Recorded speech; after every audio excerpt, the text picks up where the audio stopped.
So first I'll show you the what we are going to planning to cover in the storage virtualization. Okay, right. So in the storage virtualization, as you can see from here in the syllabus, okay. So basically, we are going to talk about the storage virtualization overview, okay, and then we are going to talk about storage virtualization at different layers. That is, storage virtualization happens at compute level, at file level, and also at um, storage level also. So the storage virtualization happens at three of these layers. So all these three layers we'll be discussing. Okay, so that this is the virtual machine storage options and this virtual provisioning and storage tiering. So that is the three layers. These concepts we'll be discussing in detail. Okay, so today we'll be just discussing about what exactly is storage virtualization. We'll be discussing about the benefits, and we'll be just mentioning about, okay, the how the storage virtualization at different layers, that is compute, network, and storage. What are the terms of those? And we'll start with each of these layers, okay, from the next session. Okay, right. So right. So basically, when you're talking about storage virtualization, okay, uh, it's uh, the underlying physical storage, okay, that is masked, okay, and only a logical view of the physical storage resource, okay, is provided to the compute system in this virtualized environment. Okay, that is the main aim of the storage virtualization. That is the what is the whatever physical resources are there, okay, its complexity, okay, how they are implemented, all have to be masked, and only a logical view have to be presented to the compute system. So we can say that each one VM may contain one or more logical storage, okay, and all these logical storage will be mapped to the physical storage. But this mapping is done by the storage virtualization layer. This mapping is basically done by the storage virtualization layer, and each compute system is unaware of this mapping, how that logical storage, which looks like a physical storage to a dedicated physical storage to each VM, how that mapping happens between this logical storage to the physical storage, that computing system is not aware of. Okay, even the virtual volumes, okay, the virtual volumes which are allocated to the virtual machines, okay, they are also created from a physical storage pools, okay, and that also mapping is also how that does that mapping happens, that compute system is totally unaware of. This is also taken care by the storage virtualization layer, and we can say that the virtualization layer does not consist of one homogeneous vendor. Okay, it might be consisting of multiple or a combination of vendors, that is which are heterogeneous in nature. Okay, so the mapping between each, how the transition goes from one uh, type of storage to a different type of storage, all that mapping is handled by the storage virtualization layer. Okay, when you're talking about storage virtualization, so we are talking it in three different layers. Okay, so there are some benefits to the storage virtualization. Okay, so we'll discuss that benefits also.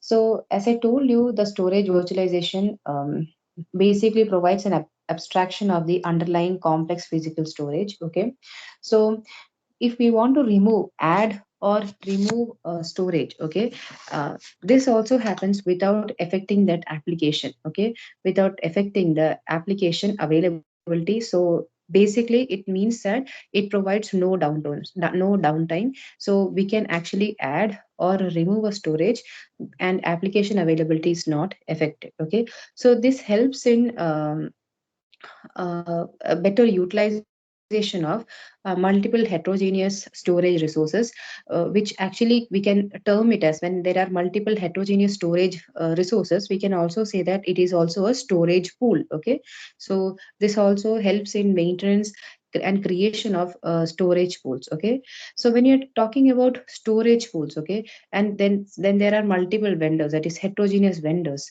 so that also reduced the cost of ownership, because each VM does not have to pay for each of it is just paying for a storage pool which consists of heterogeneous vendors. Okay, so that also lowers the cost of ownership. Moving on ahead, that is, we say that, see, in the storage system also, the technology is developing. Okay, earlier it was just only floppy disk, and then it was CD. Then we are moving to USB. Now there are hard drive. Now there is a small chip. Okay, so that is also having a transition. So in order to, so there will be a legacy storage system. So we have to replace the legacy storage system, right? So replacing, that is replacing the legacy storage system to a new storage system, that involves data migration. Okay, so when we are performing this data migration, okay, we should make sure that it does not affect the performance and the availability of the application. Okay, so when you're using storage virtualization, so this storage virtualization helps in non-disruptive data migration. Okay, non-disruptive data migration. Okay, so this supports, okay, this supports, again, as I told you before, because it is able to mask the underlying complexity of how exactly the physical storage is tightly coupled, and how exactly the transformation is happening. So the virtual machine or the application which is being hosted in the virtual machine is unaware of what is the underlying thing which is happening, and how does the mapping is changing from legacy system to the newer technologies of storage system. Okay, another thing is about the management. Okay, storage management. So this is again given in a different perspective. Okay, where I have highlighted. Okay, so when we say that in a virtual environment, we cannot say that one virtual machine, there is all of the virtual machines are going to cater to a one particular application. So there will be multiple applications. Okay, so in a single compute system, different virtual machines will be catering to different application. So we can say that it's kind of a complex environment. Okay, so complex environment with different workloads, different requirements for storage, retrieval, everything. Okay, so this is actually quite challenging, but by implementing the storage virtualization, okay, uh, the complexity in provisioning the storage, okay, the complexity in provisioning the storage for different environment, that task of uh, provisioning the storage to different virtual machines. Okay, how it has to be provisioned, at what time it has to be provisioned. Okay, all have been simplified a lot. Okay, so, and because of we have features such as storage pools. Okay, we have something called as storage tiering. Okay, and then there is something called as virtual provisioning. Okay, this has helped that storage technique, it has simplified that whole of the storage technique process. Okay, so this all these process, as I told you, storage pool, storage tiering, virtual provisioning. Okay, so we'll see them in detail in future sessions. Okay, so we'll cover them one by one. Okay, so just to summarize, we have storage virtualization at compute layer. Okay, so at compute layer we have provisioning for machines. We have VMs. Okay, so each PM will have a logical storage. That is storage provisioning here. Okay, logical storage, where it thinks that it has a dedicated storage, but it only have a logical storage. Then we have storage virtualization at network layer, and the two types are block level virtualization and file level virtualization.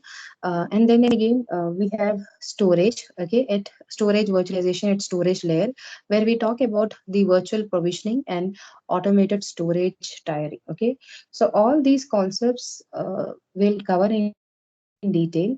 Okay, one by one. Okay, block level, file level, virtual provisioning, automated storage tiering, and VM provisioning, means storage provisioning for each VMs. Okay, so all these things will cover in detail in the later sessions. Okay, so this was the overall overview, okay, of the storage virtualization. What exactly storage virtualization we have seen, the benefits also we have seen, and how storage virtualization can be applied at each layer, that is compute, network, and storage. Okay, so that's all for today's session. Okay, we'll continue in detail with the storage provisioning for virtual machines, and maybe we'll be able to cover network also, storage virtualization at network layer. So we'll try to complete these two topics in the next Tuesday session. Okay, thank you, everyone. Thanks a lot.